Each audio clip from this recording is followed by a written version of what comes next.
Welcome to Hotep-ish. I'm your host, Dewan B. We are here live in Inglewood, California. Block 'em. All right. Thank you for tuning in with us, listening on Spreaker. We got people listening on iTunes, got people listening on Spotify, on iHeartRadio, and on AccelerateRadioRadio.net. Thank y'all for congregating and listening and watching live on the Facebook Live page. Either side you like. It's informal in here. How you doing today? I'm about to do my intros. I am your host, Dewan B, like I said. In studio with me, I got my man who's usually here whenever he can make it. From the Mike Robertson Boulevard. What Mike up? Robertson. What up, man? What's up? You need something? Thanks for having me. And you don't need to put those on unless somebody call in. And in the studio, I got with me my special guest, one of my favorite people in comedy, somebody I've been knowing since early on, Miss Daphnique Springs. Hey, what's up? What's up? How you doing, man? Good. What's up? What's up? What up? We got a lot going on here. We got a lot to talk about. We're going to first start off by talking about some things going on in the news right now. Get your opinion on that stuff. Ain't nothing serious. Just talking about what's going on out there. First I want to talk about is Tyler Perry got a new studio. Congratulations to Tyler Perry. Clap, give him some hand claps, James. Yeah, we go. This is and the cool part about it. It's on a big ass former Confederate base. So the thing I like about it the most is he built a movie studio, black owned, on a Confederate base, in a place that was trying to keep us enslaved.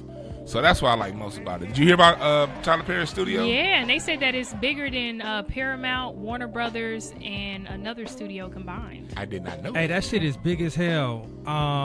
It used to be Fort McPherson. And yes, shit. Yes. And like, I passed by there because I used to live in Atlanta, do it like 100 times or whatever. But that motherfucker is big. It's like an army base. You know what I mean? It's like an ex-army base, bro. That's what's up. Because like me personally, like that's why I always talk about separating the person from the what the bigger goal. I ain't the biggest Tyler Perry fan. His movies ain't that funny to me, but I love what he does because it's a bunch of people out there that like it. You know what I mean? He employs people.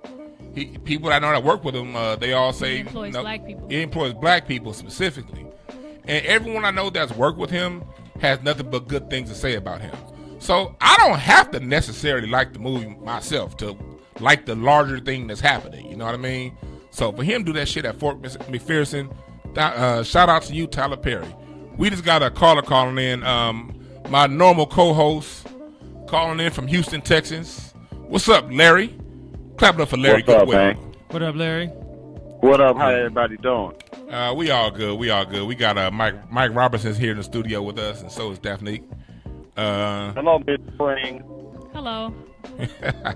She said hello. Yeah, man. So we gonna get into it more. Like I'm happy to have you in here, Daphnique, for real. Thank you. Because like I like to see what's going on. I like the movement. You know what I mean? You got a lot of stuff going on for you, and you funny as hell. Thank you. I appreciate it. Hella funny, man. I'm a throw my little 2 cents on that shit, man. Your shit be having me rolling for real. Oh, thank you. And look, can I just point to one thing real quick? Yeah, go ahead. There was one where your acting was superb. It was the time when you was like spoofing Jasmine about like Musty. Oh yeah, that's just a prank. Yeah, it was a prank. Yeah. I know, but that was so good. Like that was great. And I like it because the videos are funny, but your stand-up's funny too. Because I remember when Daphnique first got started. We got started around the same time. Oh, for real? You had started around the same time as me? Back at the comedy. I started 2011. October 2010. But we kind of met like 2011, early that year. I had just started the Monday after Thanksgiving 2009. Oh, and then my first time like really getting on stage after that was the first week of January 2010. And so that's when I started. Yeah, you were a little bit before me. Like a little bit before you, and I got handed that show because I was doing it a lot. And Larry, who's on the phone, he was always at them shows. You know what I mean? Larry ain't saying nothing. Hey, Larry. Yes, I'm here. Oh, he here. She took the headphones off. Like, she said, that nigga ain't saying shit. Now, he being polite. But we all started I saw the growth. Like I saw Daphnique grow from like new on stage and sort of shy to just being a funny person who's like, because when you on stage, the thing I like about Daphnique doing stand up is she's an asshole on that stage, in my opinion. And I love it. Right? She don't give a fuck. Like her whole thing is just like, I don't give a fuck, and this is what I'm gonna say, and it worked. So like, we all have our process as comedians. You know, we all have our time it took to build ourselves and find out who we are. How long do you think it took you to really find out who you are on that stage? I feel like I still have a long ways to go, but to get to another level of where I remember I used to look at a lot of these white boys and I'm like, he not saying? Because you used to go to places like the J Spot. Yeah.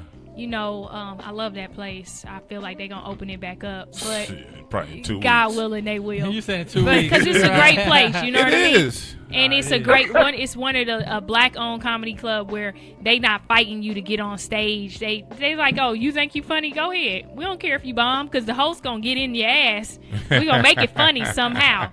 But I remember like, what was the question? How long? When did you find out? Oh yeah. So I remember going to places like the J Spot and watching comedians who were like hilarious, laugh out loud, had people crying out of their seat. But when you walked away, you knew nothing about them. Yes. So I learned that way first is to how to make people laugh. Like, but then I circle back and watch white people who aren't as hilarious, but they tell you their story, right? Right. You know. So then shit. I took the two and tried to combine them. They help you. They You know know how what to I'm connect to the audience and Not connect, not even all of that. They just can tell you about their life. Like my mom was on meth, but you know that. But a black person could have had a mama that was a crackhead. They won't talk about it. Yeah, they'd be like, they'd be like, yeah. So you know, her titties was long, and it's just it'll make you laugh the way the timing and everything is on it. But what do you learn about that person? Right. So I would say that took about maybe like I say when I started developing that, maybe year 7. Okay. Yeah. Okay. Because I remember you went. There was a jump that you had, and I remember. I think I talked to you about it, and it was at the J Spot where I just saw you go from like really just kind of like jump, trying to find yourself, to just like really being very confident on that stage and delivering. We had something drop here in the studio. Larry, you still on the line? Yes, I'm on the line. Okay. Gotta acknowledge what's going on in the room. Space to Earth. Calling Earth. Yeah, the audio man over there. He's sitting back there. I saw him on Facebook having an argument on there. Somebody like, nigga, fuck you. You all right? Cool. So now back to what I was saying, because I know Larry, you were similar on stage. Larry, I remember you were always funny, but then you had that joke about your dad's foot. Man, that when you started saying that joke, I remember the audience like having a different response to you. Yeah. You got to talk about yourself, man. Got to get the crowd to know you. If they know you, they'll support you. Yeah. That's what's up, man. Because it's like, because stand up is just one of those things. Like for me, I did it. I still do it. Like it took me about 5 years to really start like getting good at telling my truth on stage. Like I would just do like, when I first started, I would do like little funny fuzzy fat jokes. You know what I mean? Everybody gonna laugh at that shit. That's easy. And that's what you do when you first start out. You go with the most obvious thing in the room. You got to go with what you think is gonna get the laugh. You got to build that confidence in yourself. Now I don't care if you laugh or not. Yeah, you know. Right. I know the punch is in there. And then you know that different things are funny to different people. So sometimes even when they don't laugh at certain things, oftentimes you can trace it back to a certain thing you could have changed up in your delivery or something like that. Nah, some people are really laughing on the inside. Some are laughing in the inside. And I learned in this world, it's 7.5 billion people. Not everybody's going to get you. No. And I don't care that you don't. Right. Yeah. Because guess what? I done figured out a whole audience of people that just get me. Right. Yeah. You know, a lot of things are based on whether or not people laugh. It could be religion. It could be some. I remember I told a joke about, you know, the Bill Cosby situation.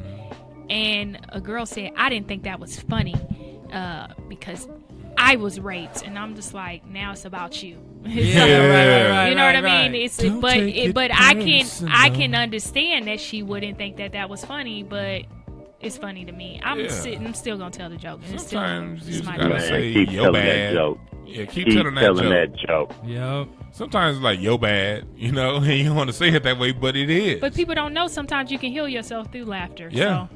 Yeah, when you're Yes, not, ma'am. and it's a certain thing, and it's funny, because it's in this book that I'm reading right now. I drew a damn blank to the name of the book I'm reading right now. It's called The Four Agreements. The Four Agreements. Yeah, and one of the agreements is don't take it personal. When people are saying things about their experience from their point of view. So if you as a person, you should know to listen to what that is, and you may not have to, it's not about whether you agree with what they're saying or not. It's not about what anything they're saying is about you. It's about just listening to what someone's saying and understanding that that's their experience. You know, if it don't fly with you, it don't fly with you. You know what I mean? But you have a question? No. You don't. But that led me into my next question, because this is something I got to ask this personally. When did you find that lane on videos that you do? That shit's funny as hell. Man, You pulled a gun out on somebody. That's my favorite one. That's my favorite one. Yeah. I'm the type of person that is I study things a lot, and so I find out what's working over here, what's the missing pieces, and I knew in order for me to create an audience, I had to come with something that was different that some people weren't doing. You had crazy girls, you had it, but I knew one thing they couldn't do was outact me, right? Right. And that's what made it, because I took you on a roller coaster of emotions. People don't know tapping into people is emotions, and you should know that, Dwayne, because you write a lot of things. But what you don't know is sometimes your haters are your biggest fans. We're both friends of Jamal. Jamal's my friend. You are too. But Jamal comes on your posts all the time talking trash. But some people would get mad at that. But people don't understand that's more engagement. The more people see it, you helping me hit the algorithm, right? You have to say stuff that evokes emotion, because if not, people just gonna laugh, right? But if you don't say anything that makes someone feel a type of way, or they disagree or they agree and they don't want to agree, and they want to stand and this isn't right, if this is right, or what are you talking about? You got to be able to take a joke. If people can't do that, then what's the purpose? So many people was like, you have a gun, you're promoting gun violence to children. I said, well, I hope I do promote it to young black children, because white people got their kids at the gun range at 8 years old. Yeah, they got and 11. guns. They got Our guns. kids need this. You know what I mean? So got guns, what are baby. who am I promoting it to? And I tell people all the time, if you don't like what I'm doing, then you should never watch another TV drama, no Marvel movies, no Joker, none. You shouldn't be entertained by any of that, since you have such a problem with me having a gun. It's like people are so self-righteous. They're so self-righteous, I know, man. And it's they like, are want you to thinking know. about what you're saying? You're telling me don't have it, but it's okay for you to watch a comedy with a few of the SNL cast with a gun in a movie, and it's like, oh, it's funny then, but me doing it is all of a sudden it's funny. But the support has been way more amazing than the hate. Then a little bit of hate. Yeah. Because you And go ahead, Larry. And I'll say this, Daphnique, they didn't have no problem with the gun. They had a problem that a black woman was holding a gun on camera. Probably so. That's the ultimate sign Hey, of that's power. a Black good point. woman holding a gun, shit. Because hell, they don't like to. They forget to tell you that it was black women that got the men in line for the Haitian Revolution. They don't tell you that part. You know what I mean? Which actually is a good segue. We're gonna get back to Daphnique, but that's a great segue actually into my Hotep-ish history moment of the day. Oh, okay. I like to have a point in my show. The reason why I name, y'all may ask, people ask me all the time, why did you rename the show Hotep-ish? Because people always be like, for us that are in the history, they be like, oh, you just a little Hotep. That's what people like to say. And they turned a beautiful, lovely name that meant peace and love into a derogatory. So my mission is like, oh yeah, all right, I'm going to use that word and I'm going to bring a positive connotation back to it. And I'm going to embrace it for what it is. And we're going to talk some Hotep shit. We're going to talk things from an unapologetically black point of view. That does not mean hate for anybody else, but that does mean I don't give a fuck about your opinion if you don't care. That's what it means. So anyway, let's get to our Hotep-ish hero of the day. And our hero of the day is Henrietta Wood. Born a free woman, living in Cincinnati, Ohio. They like to tell you that all slaves, all black people lived in the South and came from Africa.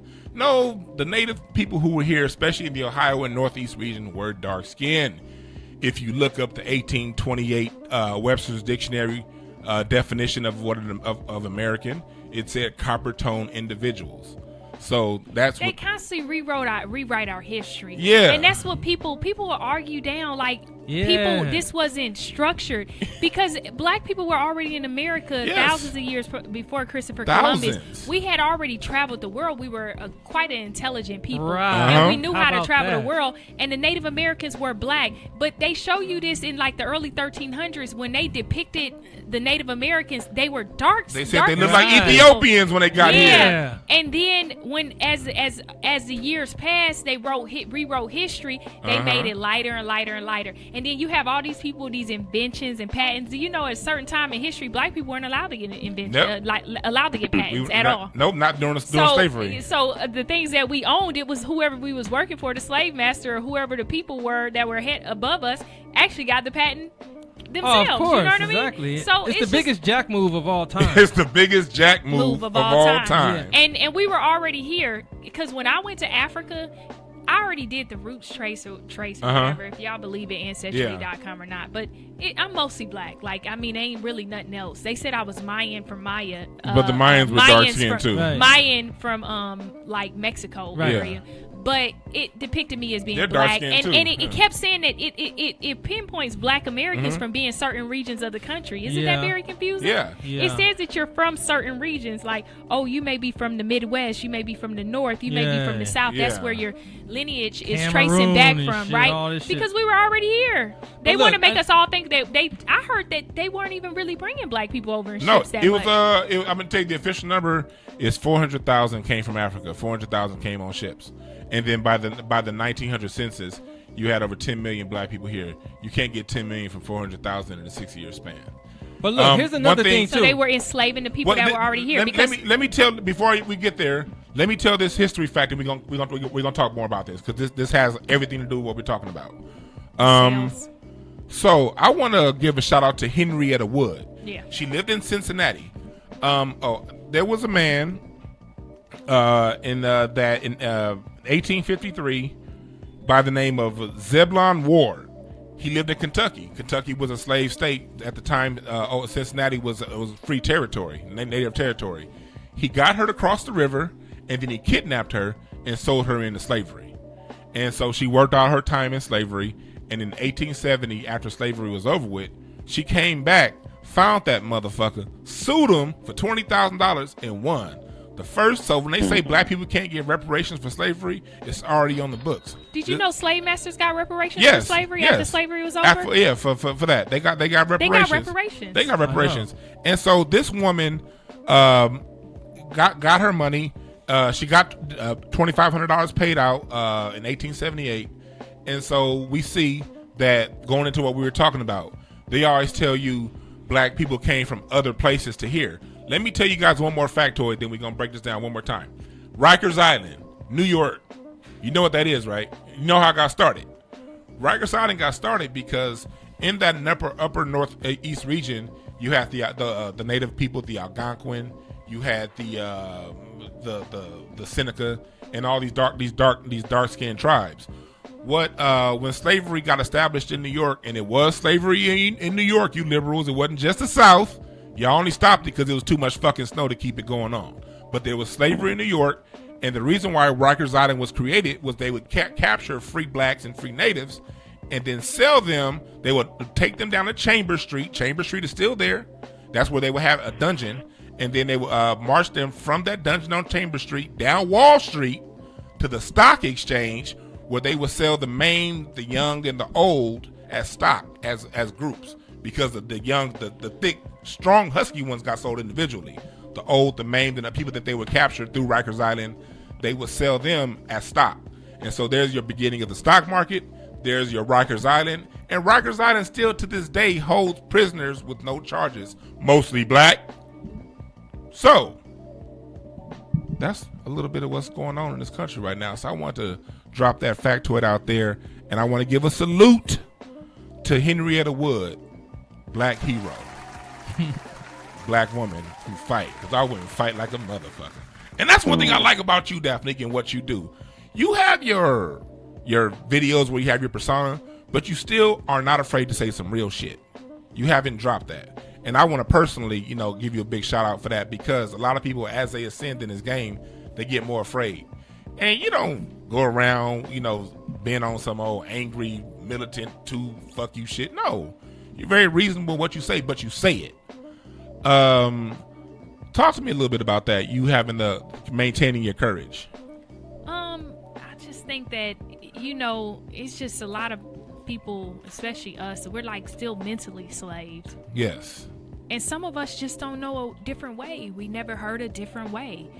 Because our grandparents are mentally slave. Like, I can't have certain conversations with my grandmother. She don't understand, and she don't care to understand, and she okay. She survived. You need Jesus. I mean? Stop all that talk. They not Jesus. Are My they not family Jesus? ain't Jesus. They want Jesus you down. Not my immediate family. Lucky. Like my mother, Right, and my lucky. grandmother. Yeah.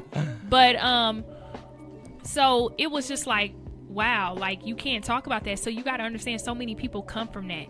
They still come from being a part of a religion that was used to oppress us, designed for that. So they still come from that point of view. So it's just like they don't know. And so many of them, especially when I'm in a group of friends, you know what I mean? Because it's just like you get into so many arguments on social media. Sometimes it's just they can twist your words and make it into something else and turn it into. Sometimes it's just tiring. And then you get addicted to reading the comments and responding, and it's just a whole big old mess. For real. But I know sometimes just amongst friends, we talk about certain issues and stuff, knowing that we were here first. Yeah. And they'll never admit it, and they keep making history lighter and lighter and lighter, because the day they admit it is the day we have rights to the land. But see, there's no way that they would have. There's no way they would have came here and called the natives Indians if they weren't dark. Like, Indians dark than they had seen Indians before from India. They trade Yeah. spices and everything. These motherfuckers is dark as shit in India. If you go and see the people that's there, they ain't been The ones that they put in the media are lighter. Exactly. But them motherfuckers are dark as shit, bro. And to mistake them for Indians means that they was dark. And another thing too, is I noticed that when I went to South Africa, the number one question I got was, "Are you mixed? Are you mixed? Are you mixed?" And I'm like, "No, I'm just black." Right. I mean, I saw like 1 or 3% white, but I mean that's not enough to be like, That don't I'm even mixed. count, right? It's because when we're just a different breed of black people. We're black Americans. We look totally different from African people. Yeah, and then and here's the just thing. a different feature of people. It's just like Aborigines have blonde hair and kind of blue like eyes and shit, yeah. It's just like Somalians have curly hair and certain stronger features. And Ethiopians got heads. big ass foreheads. I You love see what them. I'm saying? That's what I'm saying. I love them, but they got big ass foreheads. Black Americans have distinct That's true. features Phenotype. that are not, because they always try to make it like, during slavery they was sleeping with all the black. It wasn't that many. And when anybody know, when you make one black person with another, they light skin mix. They not like us type of, you know what I mean? Right. That's true. And the thing about, to back that up, what you're saying with scholarship. Because look at our noses and stuff. Right. Go over there and see their. Yeah. I know. I've been to Africa. You can tell. You like, can tell read the instantly, features. Read Dr. Ivan Van Sertima of They Came Before Columbus if you guys want more information on what Daphne's talking about from a scientific point of view. And if you want to look at it from a cultural point of view, you see we have our African roots, but we just different. Like, one thing I like about what's going on socially with black Americans now, we're starting to stand up and stand in our truth as to who we are here in America. You know what I mean? We're starting to understand that here in America, not only do we have our own look, we have our own culture. And we have a very strong culture. And we are the strongest people, because you got to understand, when you have pit bulls of purebred, you mix the breed, right? Yeah. Right. During slavery, we were kind of That's bred right. like animals. So we are the strongest of the strong. Yeah, that's right. We are the... That's why we the most talented. I don't care what Yeah. nobody say. We talented. Right, Because exactly. even I talked to people, black people from London, that originally, like, they can trace their roots specifically back to Africa.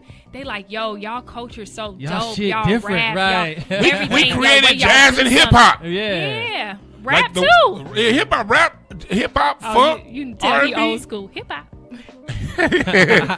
No, like think about it. Black Americans are the only culture. We're the only sub group in the world that leads. Wait, the why culture. did you differentiate between you was about to say culture, then you went to subgroup? No, we're a sub group of the dominant culture. Okay. Because we're not the dominant society with 13%. We affect the world. We affect the world, and we're the only subgroup that's on the lowest of the social hierarchy, but on the top of the pyramid as far as affecting change in culture. Not only hip hop.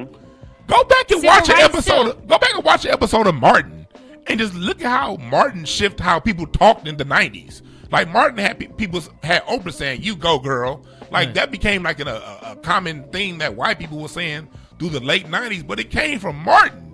Like that's just like we do a lot of dope shit that we don't give ourselves credit for. Because I had this argument with someone that was from London. It was a couple of London guys. They were all actors, and I said that I didn't think it was fair that London actors, black actors, play our civil rights leaders on it because that's our culture. That's something that we went through as a people that we fought for. He said, well, he thought it was fair and it doesn't matter. They're still black. I said, but you're not black American. That's the pain of my grandparents. That's the pain of like my great grandparents and everybody who was descendants and went through that slavery movement coming out of that. You know what I mean? Like that's our history and you're rewriting it. I said, why do we don't come over to your country and act and be in the roles of your civil rights leaders, your leaders. Stephen Biko he told me, he said, you know why? He said, because we don't have any.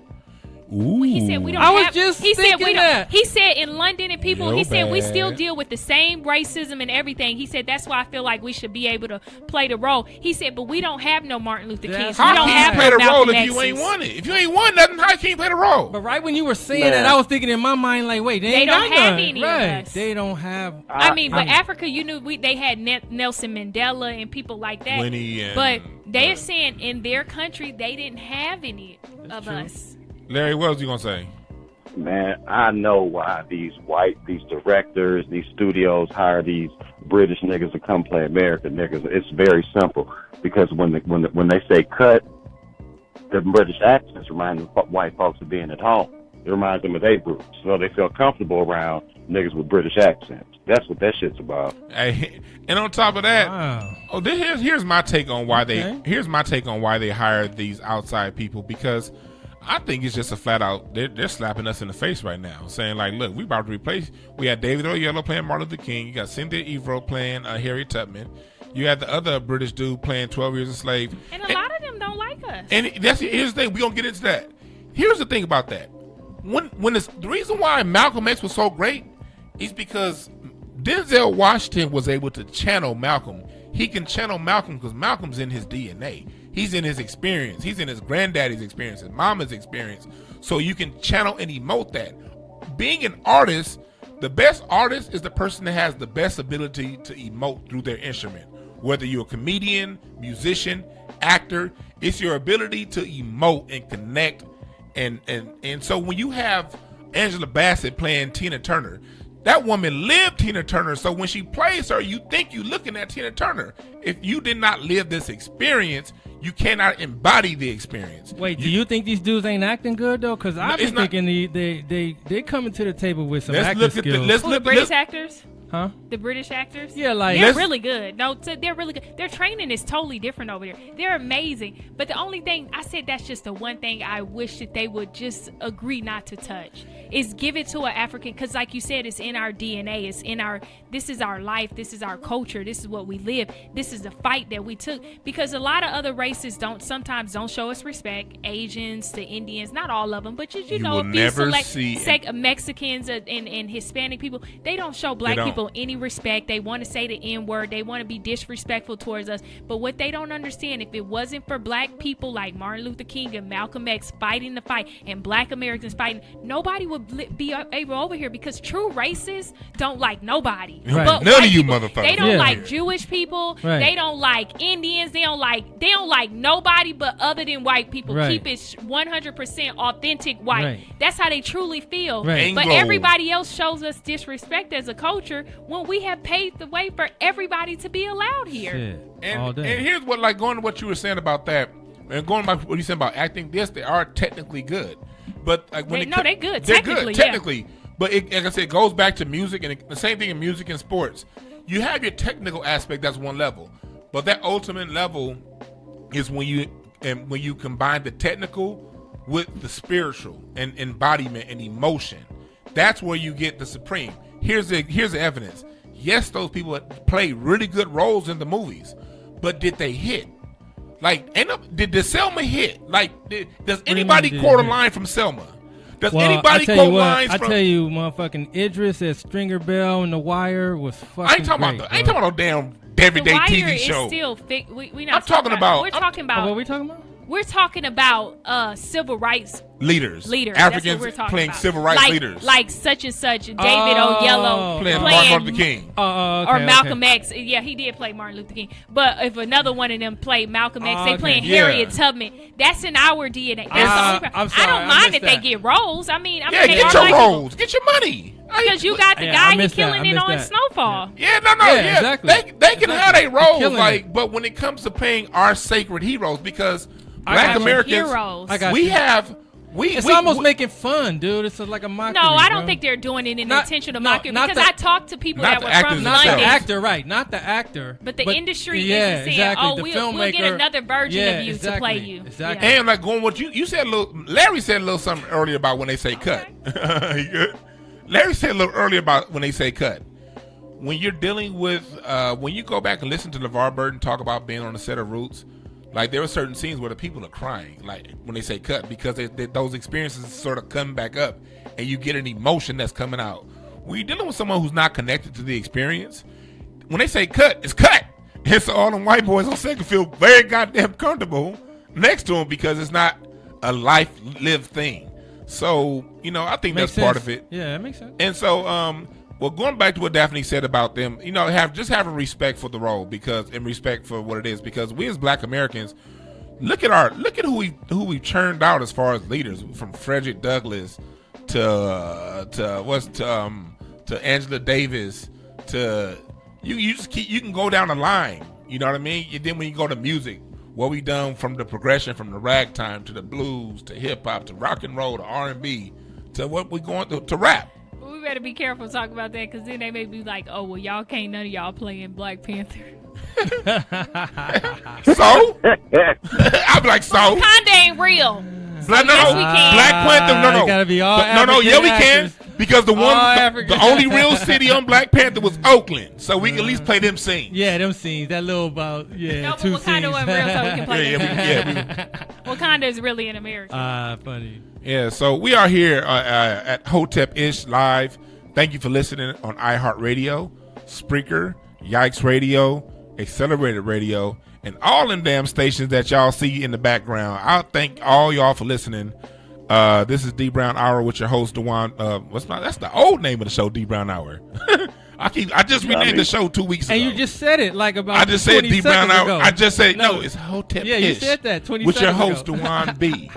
Let me get this right. Yeah. That's all that fat on the brain. He's all that fat on the brain. Fuck you, Larry. I'd knock you. Man, hey, you right. I do got a lot of fat on the brain, though.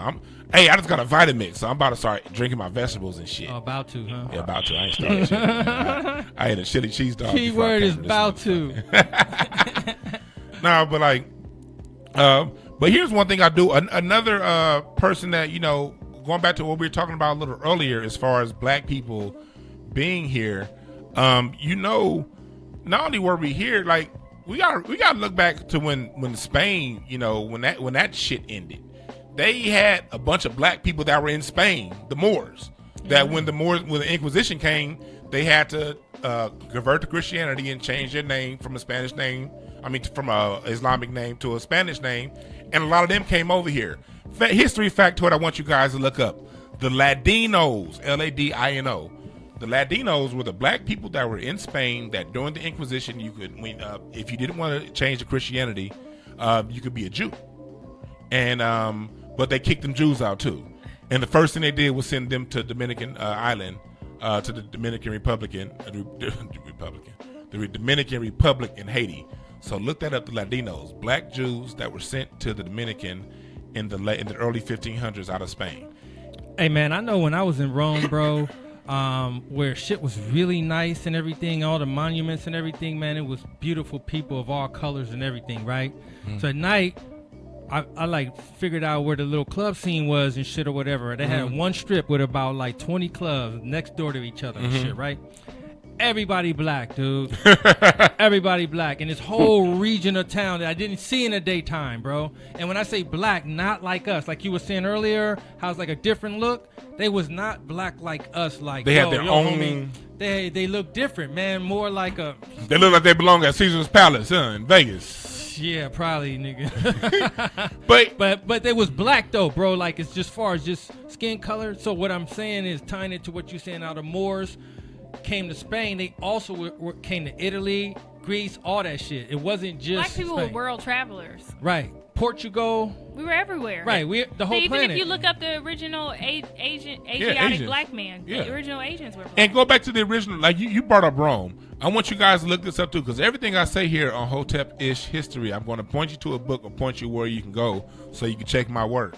Look up the Etruscans.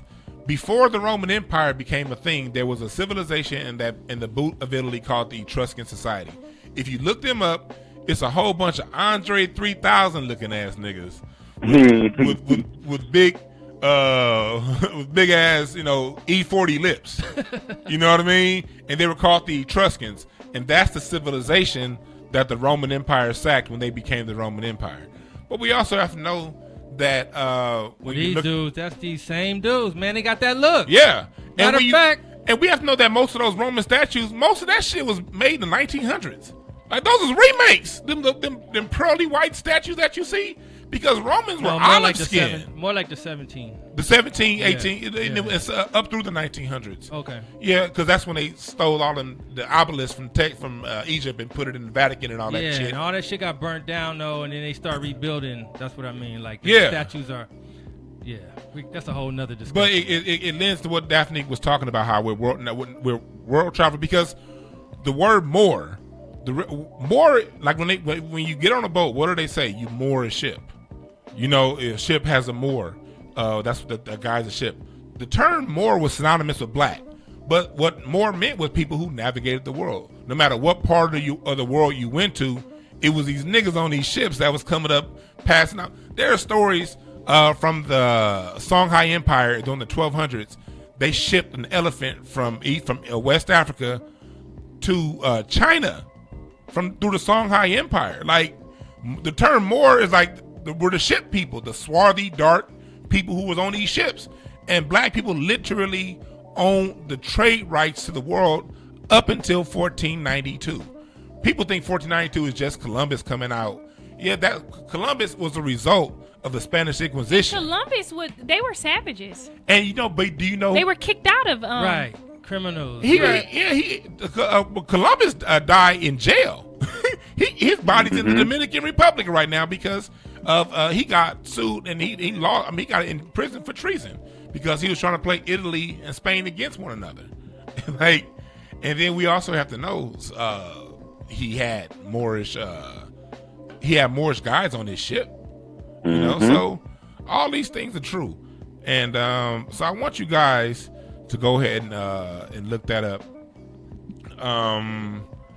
Because like I said, it's true. I was trying to look up one more factoid, but I can't find that motherfucker right now. You know how that go. It was because I talked about it. Do you remember? I talked about it a couple weeks ago.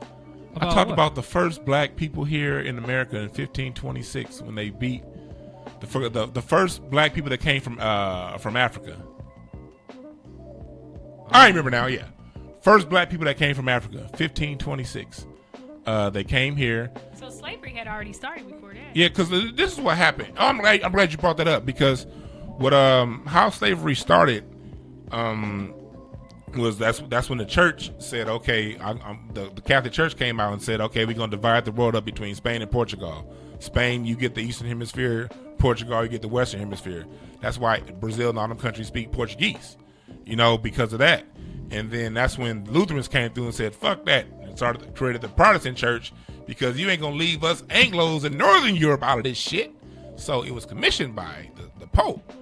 and What, slavery? slavery commissioned by the Catholic Church. And so the first Africans to come to the Americas were actually brought here in 1520 by the Spanish, and they settled in Charleston, South Carolina.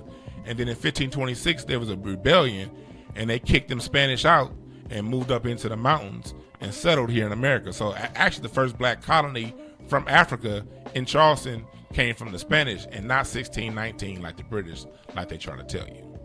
So it's like all kind of shit going on like that right now. But I'm getting too goddamn preachy in this motherfucker right now. No, you speak. It's all good.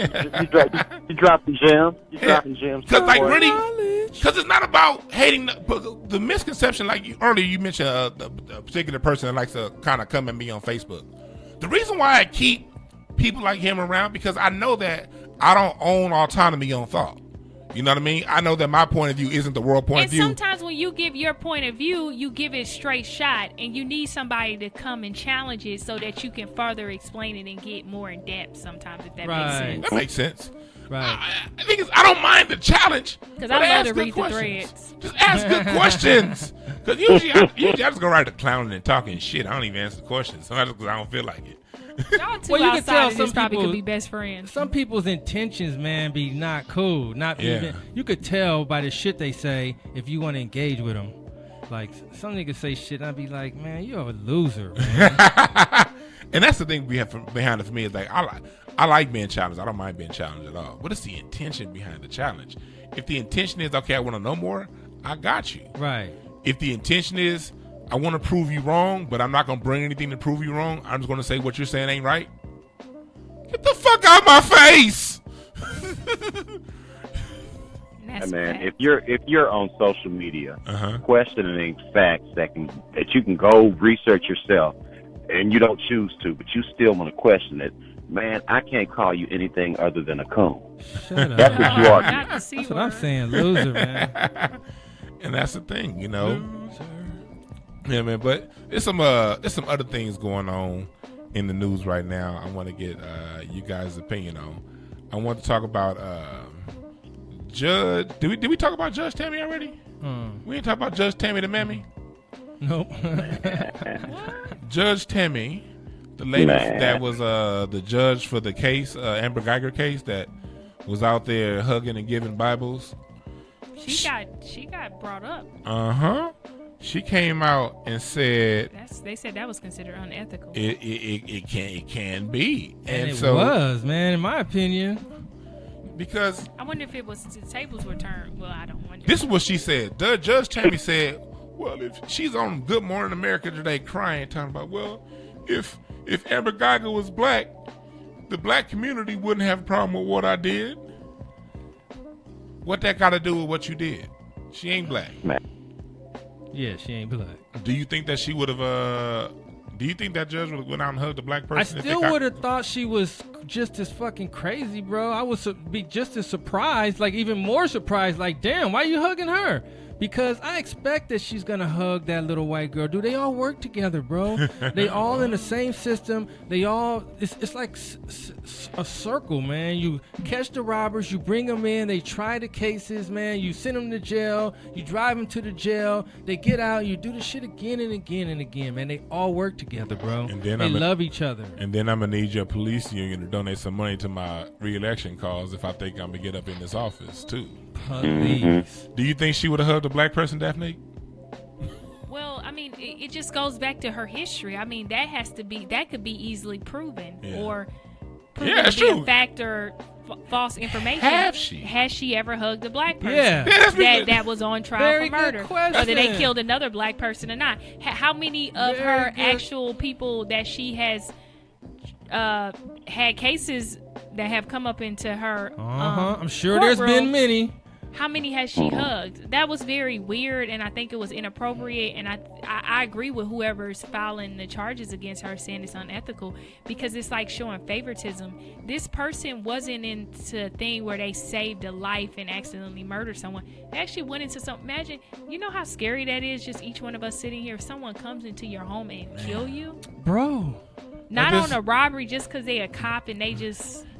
And think then- about the last few seconds of a few minutes of Botham Jean's life. He lived for a while. she didn't call the police. I mean, she didn't call the ambulance. She waited around, and it wasn't until the neighbor came by and saw what was going on that she called the police, not the ambulance. It seems fishy to me. It took a long time, so the man possibly could have been saved had they had an emergency response He been couldn't have called been saved immediately. because he could have testified against her. Yeah. But look, did they not know each other? See, I'm feeling like she kind of knew Seems this like guy, it's more man. to the story Yeah. that we didn't get. And It's to gotta me, be I feel like more. she was justifying things in her testimony too. Yeah, I saw how about something I that? felt like I was like, who would say that?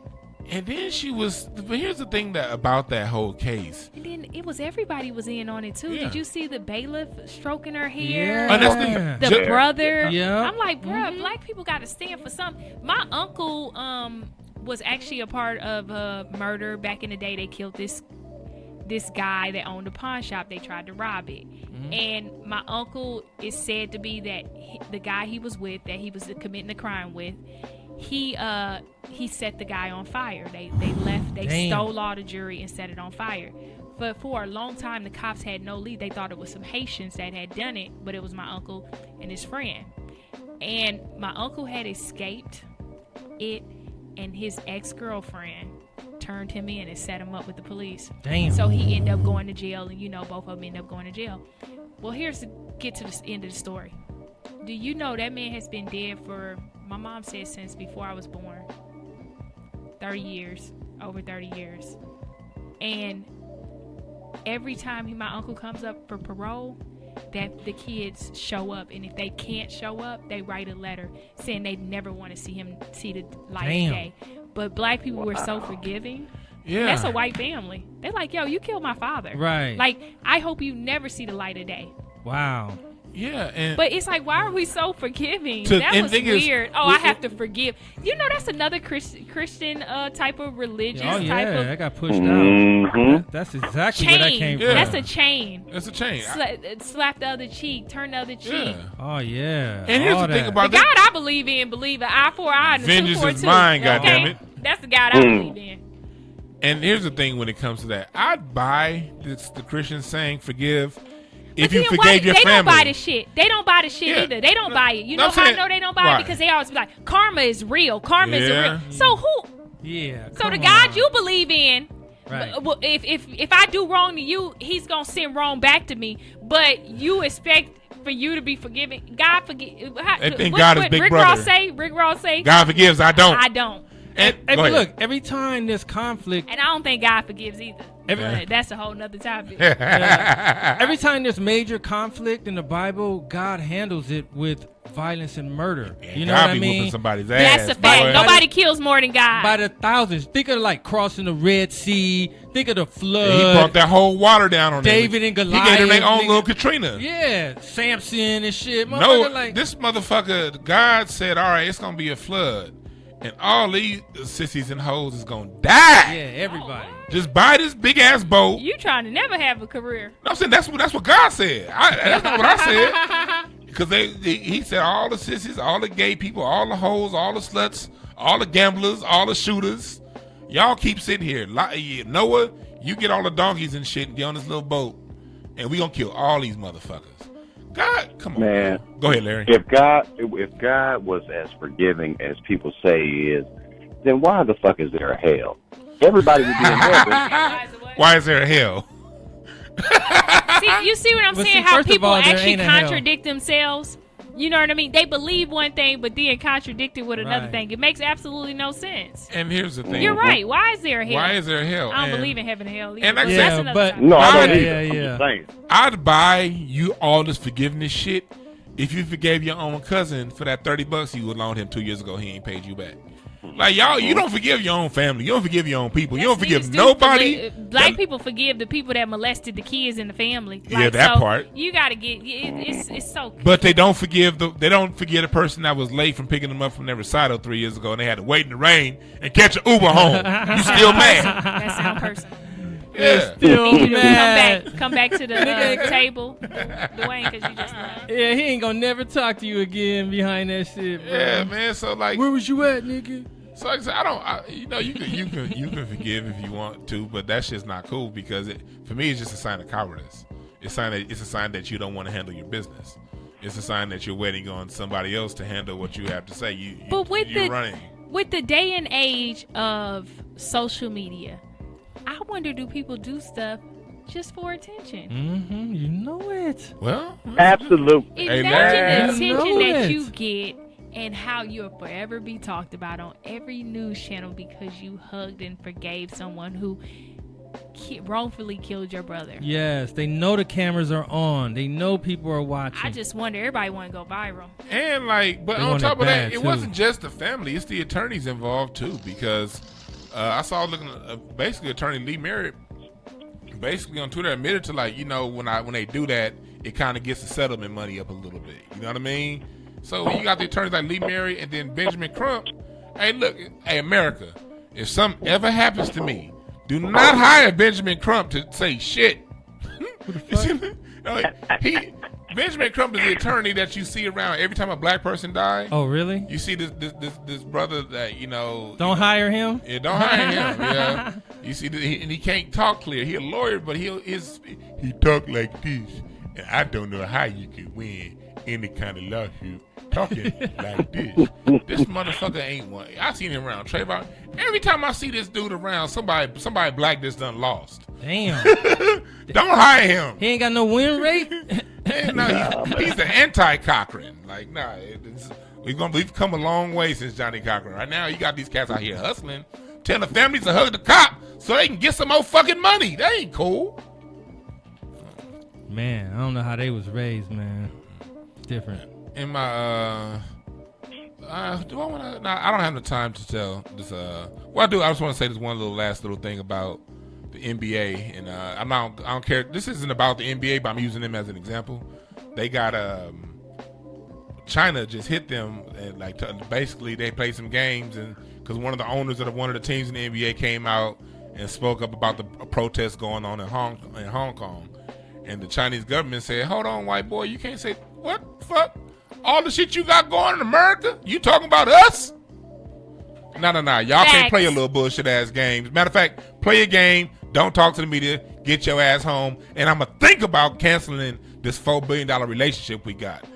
They about that life. They about that life. And they don't give a fuck. They don't play. In China, they don't have no Facebook. They don't want any outside sources to affect the people. They just kicked out Disney movies. They just got Wi-Fi and shit. China do you know that China has a 200-year plan? That's what they own right now. It started in 1971, and it's about where they want their society to be in 200 years. So anything that's outside of that plan, they getting it out. China's also a country. That's why I try to tell some of my Christian friends, and I'm not trying to shit on their religion because our religion has its place if used properly. If used properly, Christianity is a great, beautiful thing.